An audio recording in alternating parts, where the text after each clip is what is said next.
C'est à Ramsgate et dans le reste de la circonscription de South Thanet que se joue l'avenir politique de Nigel Farage, le leader du parti populiste et europhobe UKIP. Nigel Farage brigue le siège de député de cette circonscription située dans le Kent, à la pointe sud-est de l'Angleterre, où le débat sur l'immigration est bien présent. Ce qui arrive dans notre pays tend à nous faire avoir des préjugés alors que nous ne sommes pas un peuple comme ça, déplore cette résidente. Nous aimons tout le monde, nous passons des vacances à l'étranger, nous aimons tout le monde. Mais il y a une limite au nombre de gens qu'on peut prendre. Nous devons rester avec Cameron parce que mieux vaut un mal connu, estime cet électeur. Au moins, il essaie d'arranger les choses. Il nous a donné l'option d'un référendum l'année prochaine.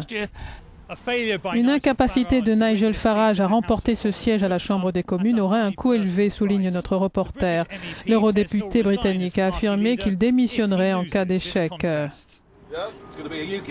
Nigel Farage s'affiche confiant dans ses chances de ravir cette circonscription aux conservateurs, tout en déplorant le mode de scrutin majoritaire à un seul tour. Nous avons passé les dernières semaines, ainsi que les grands partis, à dire pourquoi il ne faut pas voter pour les autres, déclarait-il. Nous avons eu une politique totalement négative dans ce pays et je commence à penser que c'est le produit du système majoritaire à un tour. Si nous avions une forme de représentation proportionnelle, on pourrait dire votez pour nous parce que c'est ce que nous défendons.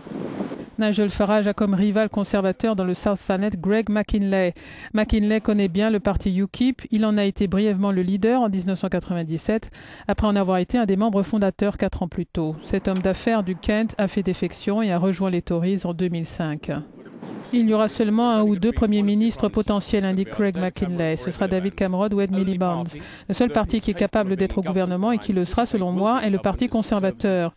Nous avons donné une garantie très solide qu'il y aura une renégociation et un référendum, ajoute McKinley, au sujet des liens entre le Royaume-Uni et l'Union européenne. Un autre vote signifie que cela n'arrivera pas. L'un des derniers sondages donne 13% des voix à UKIP, soit 10 de moins qu'en janvier, des chiffres qui tranchent avec la percée du mouvement anti-immigration aux élections européennes l'an dernier. Il avait obtenu 27,5% des suffrages.